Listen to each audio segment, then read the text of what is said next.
86. We welcome in not our resident 49er fan, but our resident Raider fan who's taking a break. The Raiders actually play a football game coming up here in just a couple of minutes. Our man Jason Jones of The Athletic here with us telling stories about arenas on twitch.tv/ESPN1320 and youtube.com/ESPN1320. We'll just start the conversation where we were during that break right there. You not even remotely surprised about Brooklyn's decision to bring Kyrie in as a part-time player? I was, but then again, I'm not. I mean, you have to imagine that his good friend Kevin Durant kind of let it be known, hey, we need some help. I mean, it was just kind of, I mean, it's funny, but it's not funny. In the midst of an NBA COVID outbreak, let's bring back our most outspoken unvaccinated player who then enters protocol like that.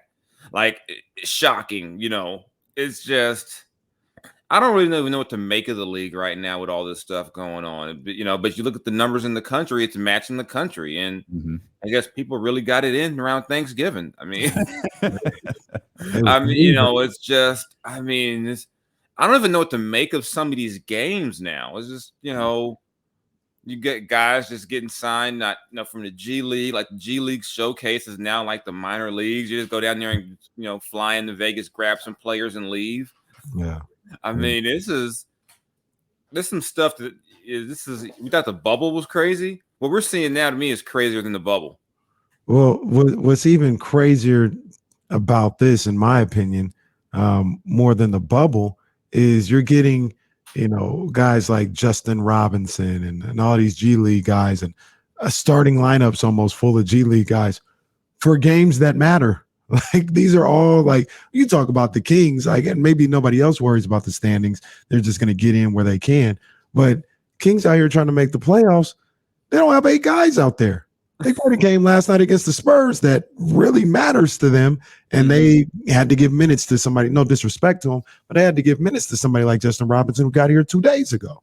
It's just that's the crazy part about it, is these games actually counting, and a lot of these teams aren't even playing with their own players. Yeah, and what's going to be crazy is seeding, and to me, this is even the craziest. Wait till you get to the playoffs, and what happens then if say you are the Brooklyn Nets and Kevin Durant, Kyrie Irving, and James Harden are all in protocol, or what if you're the Warriors? You've had this great regular season, then all of a sudden Steph, Draymond, and Wiggins are in protocol at the same time. It's not unfathomable that could happen. Right. So I mean, I don't know what I don't know what you do with this. Do you consider going to a bubble for the playoffs? I mean, to me, there's a lot you have to figure out between now and then. I mean, I'm no scientist, but is it really going to be a whole lot better in the next 3? It seems like we go through these waves, and what if another wave kicks off? After Memorial Day? People like to go to the beach and have a good time and everything, and maybe you're dealing with a smaller set of numbers at that point in terms of players. Obviously, with the playoffs, half of the teams aren't going to be there, but I don't think the NBA wants to get to the playoffs and have their finals decided by guys who were signed. That's when the NBA is going to suspend testing. Like, we'll test in 2 weeks. We're just going to roll the dice and get through these last 2 series. We're in the conference finals. We can't have this messed up final positive test. We'll be fine. And that like, people talk about, a bubble situation. I think the bubble was really expensive.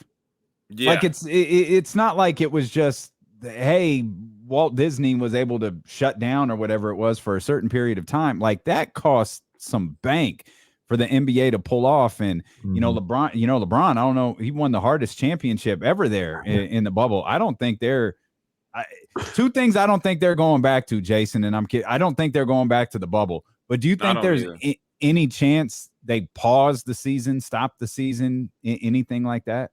I don't think so. I mean, they're making all these rules to let you add more players for a reason. They're going to get these Christmas games off. It might be me out there playing for the Lakers against Brooklyn, but they're going to get these Christmas games going. Yeah. They might need you down with Golden State, Damian. They might need you in Utah somewhere, hey, but They're gonna play these games. Did you just send me to Utah? I sent you to a good team. Jason just sent me to Utah. I took that personally. He sent me. That was just the first one that came to mind. I was like, who else is going to You a cold piece of work, Jason. You cold. Hey, how about you the Clippers? You in LA? I'll get down there and run Phoenix? with Donovan and Rudy. How about Phoenix? I'll go to Phoenix. Yeah, okay, I'll go to Phoenix. I don't know why Utah. Maybe because it's wintertime, and I think and I actually like Salt Lake City. I've had a good time out there a couple of times. But a lot of people say that. I don't know. I mean, I'm sure I could have a good time in Salt Lake City, but yeah, a lot of people say Salt Lake City's not as bad as you would think. It's I mean, you got to know where you're going. You got to know the right people. Because I was out there a few times, and I was out there for a story on Jimmer Fredette. So I had to go out to Provo, and Provo, like it was a different world. I'm trying to get like a soda. They're like, well, they don't sell caffeine. I was like, what? Oh man! And wait, really? There were places like, we don't sell caffeine here. I was like, okay. And then my biggest shock is that everywhere I go, I get a shot glass. As a collector, I'm on BYU's campus, and I can't find a shot glass. Then it dawned on me, I don't think BYU is going to sell a shot glass. So I had to get like a BYU cup. I was like, that's throwing off the whole collection. I had all these. I have a shot glass from every NBA arena. I have them from most NFL stadiums. I just collect them, and I was like, and a BYU coffee shot cup. Glass. Could not find one. That campus, they would not sell me a BYU shot glass on that entire campus. Man, yeah. Well, get ready for your next home, Damien. Oh man, ship me off to Utah. Crazy, it's a crazy game. Good luck getting the haircut. I'm sorry. Oh boy, I thought I had a hard time in Knoxville getting one, but man, it's Utah. Boy, hey, but shout out to Bruce Pearl. I found his barber there in Knoxville. Got the job done for 6 months. Well, like I said, I mean the jury's still out on if it's brother Bruce or not. I don't know. Somewhere down the lineage, man. I feel like it's brother Bruce. Hey, we need like to get that Bruce is for the culture. Of Bruce. We got to see how the blowout looked back in the day. We got to see if that if that thing got a little little rain in it. What happened? Did it shrivel? Did it shrivel up? What did it do? A little rain. Y'all might have just lost me because I'm gonna start googling pictures of young Bruce Pearl to see what I can find here. Add him to the list of guys who was cool that you didn't know was cool. He can hang out with Travis Kelce. He can bring potato salad if you want. Oh, I'm gonna man. Is that my brother? Oh, okay. I'm gonna run this for you on the stream here, but let's try to shift our focus here to the Sacramento Kings. You could help your boy out, Casey, if you wanted to. So I apologize, to everybody listening on the radio. I have to show this picture to these guys as we were talking about, the potential for brother Bruce. And I don't know, man. Here's a young Bruce Pearl. Oh, come on, man. Hey, so Drake is a brother. Bruce Pearl is a brother. Okay. He looks like Drake's dad. Looks like his brother. He looks like Drake. He does kind of look like Drake. Looks just like Aubrey. He got Drake bars. He got them Mr. Drake Graham, curls. We have questions, Mr. Graham. Oh man.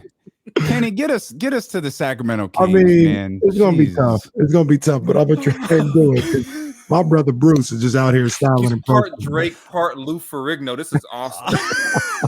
I'm tweeting the picture out for everybody right now so you can see it at D'Lo and KC on Twitter. I can tell when you told me he told you where to get the haircut. I knew what time it was. Mm-hmm. But Sacramento Kings. He has pink oil moisturizer for sure. Stop. I'm sorry. The Kings had, what were we at? 8 guys out, and multiple starters. DeAaron, Marvin started the game. Alex Lynn, a rotational guy. Rashawn Holmes still out due to, the eye injury. Found a way to get a win against San Antonio last night. And against Memphis, they hung in there. Then Memphis was just a little too much. But one of the things that we took from both of those games is the aggression and the assertiveness of Tyrese Haliburton. You spent a little time around Tyrese. Is it a situation where we always have to wonder, what Tyrese we're getting from night to night? Is he going to be aggressive, or is he going to fall back? Or do you think he can grow into being an assertive NBA lead guard night in and night out? I think he can be, but the thing is, when you've got him playing with another lead guard, I think a lot of times he's still trying to figure out, am I aggressive all the time? Do I say, like, what do I do? Because, I mean, the times we've seen Tyrese without DeAaron, this is what we get. Mm-hmm. There's no, he just goes. I think there's still that kind of, he defers to DeAaron. And maybe, I don't know, maybe he should be the guy saying, give me the ball, let me push, and then let DeAaron play off of me. I don't know, but I do think that, Tyrese has shown that when he is the point guard, when he is the lead guy, this is how he plays. I mean, that's how he played with the second unit all last season. When DeAaron was out, this is how we played. And that's kind of the puzzle piece of this team. It's like, you get this thing right here, okay. Then it's like the cartoon with the with the barrel and the water sprouting out the holes. Cover one, okay. Now we got to fix these two things over here, okay. Okay, early in the year you got Buddy going, but DeAaron's not playing well. DeAaron picks it up, Buddy slips. Okay, we got Terrence Davis going. Now Rashawn Holmes is hurt. It's always something. Yeah.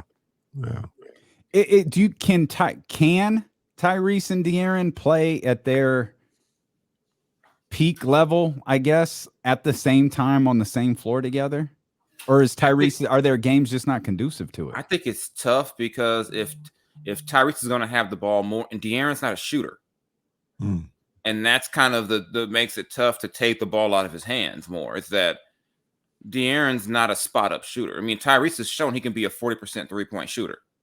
DeAaron hasn't shown that. So, if you're playing him off the ball, you can't run him off screens like he's Klay Thompson and say catch and shoot. That's not going to work. So it's almost like DeAaron has to have the ball, which then obviously affects Tyrese. So it's I don't know if we even know if they can both play at their peak together, because if Tyrese's best game, I think Tyrese is the guy who can kind of do a lot of different things. So he's going to affect the game. He can affect the game, pass, and he can do a lot of things similar to DeAaron, except that I think Tyrese is a better shooter.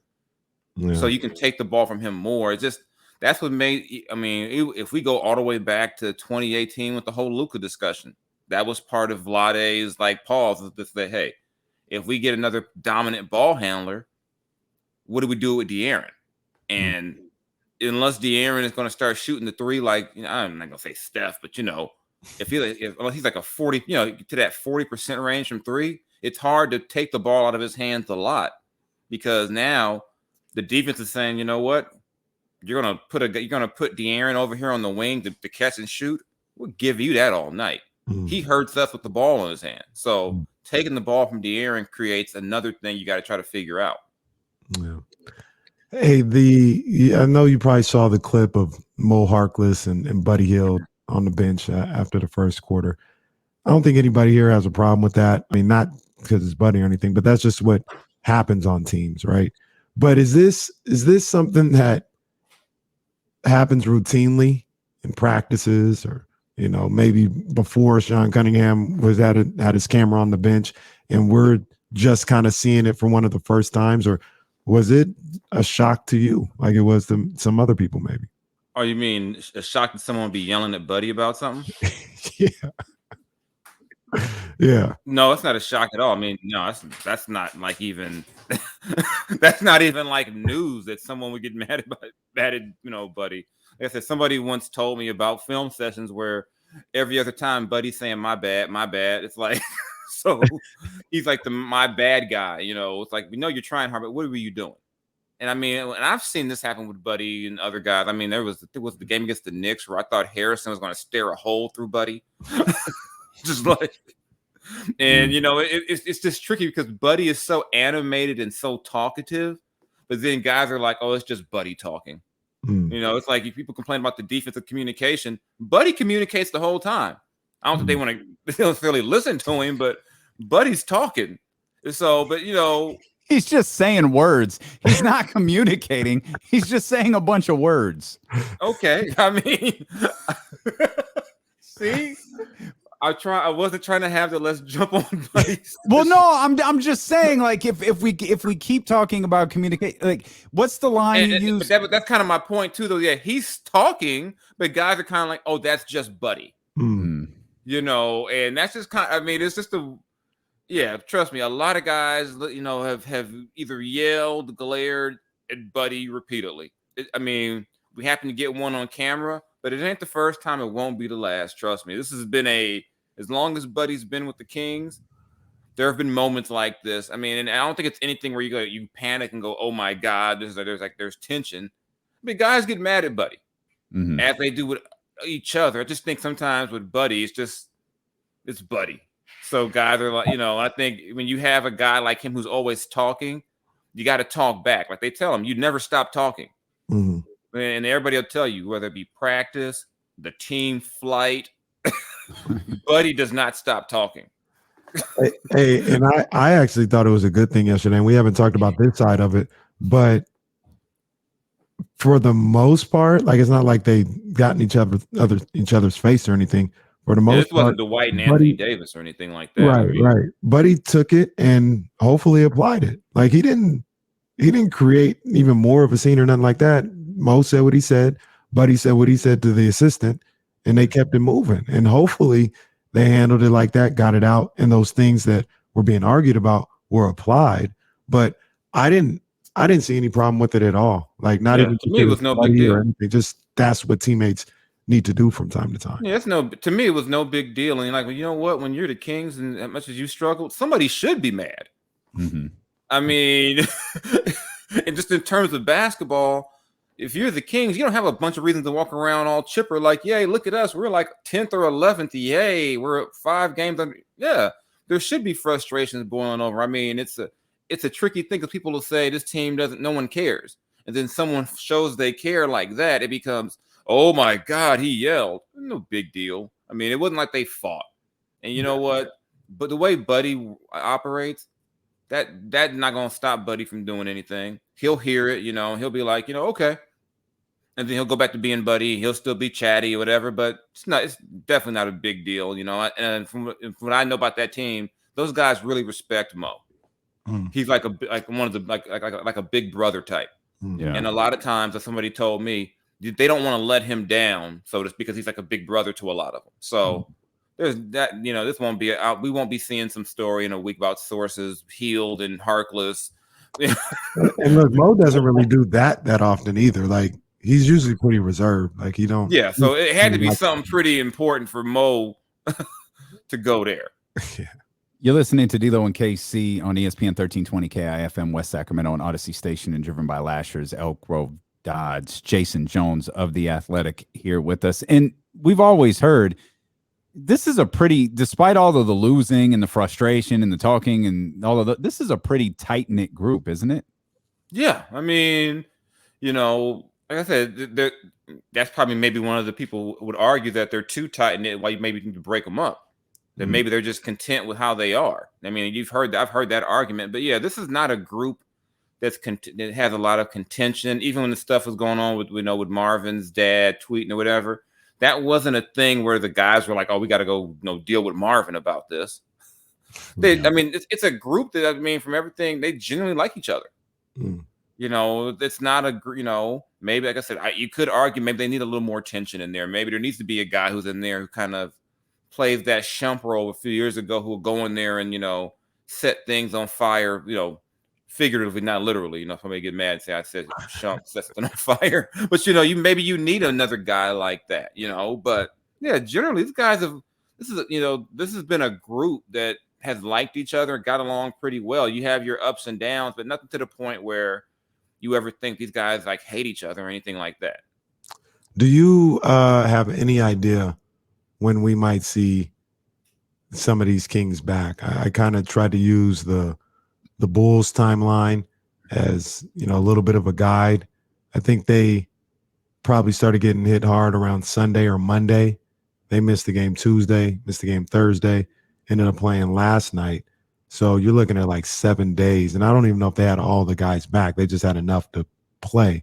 I mean, what do you think we're looking at here? Maybe 7 to 10 days before guys start trickling back?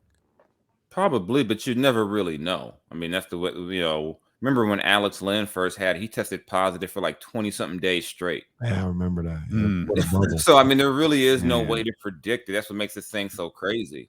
It's like you've got your cases where, for whatever reason, they got some tonic in LA where their guys go in the protocol and they're out in the day like LeBron and Russ. Then you got guys who go in there and they can't get out. Like, they're already saying Zach LaVine probably won't be back until after Christmas or January. So, I mean, there's really no way to predict it, which is why some people are saying, should they pause the league? I'm like, they're not pausing. They're just going to let you get more guys from the G League. You're going to see more Stockton Kings, South Bay Lakers, Grand Rapids players. Those guys are going to keep getting more opportunities because they're not pausing this. No, it's too much money on the table to be pausing games. Mm-hmm. You may see things like with Toronto where they're reducing the crowd capacity, but I just, there's just really no way to tell how you do this, especially when you've got, you've got the virus going around and these guys are only playing a game in arenas with 10, 15, 20,000 people. I mean, whoever thought that there might be a virus that can get passed around in an NBA arena? Mm-hmm. Man. Well, shout out to the folks in Sacramento who have been social distancing for most of the season, man. They've done a good job of keeping the Golden One Center safe. Big ups. Big ups to the crowd there to Golden One. I knew it was bad in Sacramento. I went to a Laker game. I'm like, man, it ain't packed for this. I'm like, they really are tired of this team. I think it's the team. I think it's the circumstance. I think there's a lot of different stuff. There's definitely a lot of layers to it. A lot of stuff at play. Yeah, there's that, but I think the team struggling doesn't help with that. Mm-mm. Then, why am I going to go out there and risk all that, expose myself? Well, by the way, we're still in the pandemic. There's a whole lot going on right now, but they're getting that TV money. The NBA is not turning it. They cashing those checks. That's it. Sure. That's it. Sure. Jason, we're gonna let you go, man. You got a football game to watch with. Who the hell is it Nick Mullins? Who's the quarterback? Nick Mullins is the quarterback for Cleveland. Money making Mullins. All I know is that it'll just make it more heartbreaking when the Raiders figure out how to lose this game. When they somehow lose to the Toronto Argonauts of Cleveland, it'll just further cement my decision to enjoy my holidays and not I'm gonna protect my peace and not let the Raiders affect my mental health. I'm not doing that to myself. Well, Jason Jones, you come roll with us, man. No, I can't. We're still in Northern California. No, I cannot. We still in California in general. I have some self-esteem left. I can't roll with you guys. All the things I've said about Niner fans, I can't be one of you. Never. Our scarred Raider fan from The Athletic, Jason Jones. We appreciate you as always, my friend. Thanks for thanks for hanging out with us. Oh, Merry Christmas! Yeah, great holiday. Merry Christmas. Shout out to Biggie. Yeah. Wonder why Christmas. Tell my kids Christmas is gonna miss them this year if the Raiders don't win today. Oh man, pressure on Derek Carr and the crew. We appreciate you, Jason. It's Derek Carr's fault you don't have Christmas, son. Hey man, that's the way it goes. Blame Mark, blame Derek, blame that whole crew down there in Vegas. Blame Gruden. That's why you don't have a Christmas. When all else fails, blame John Gruden. All right, Thank you, Jason. Take care.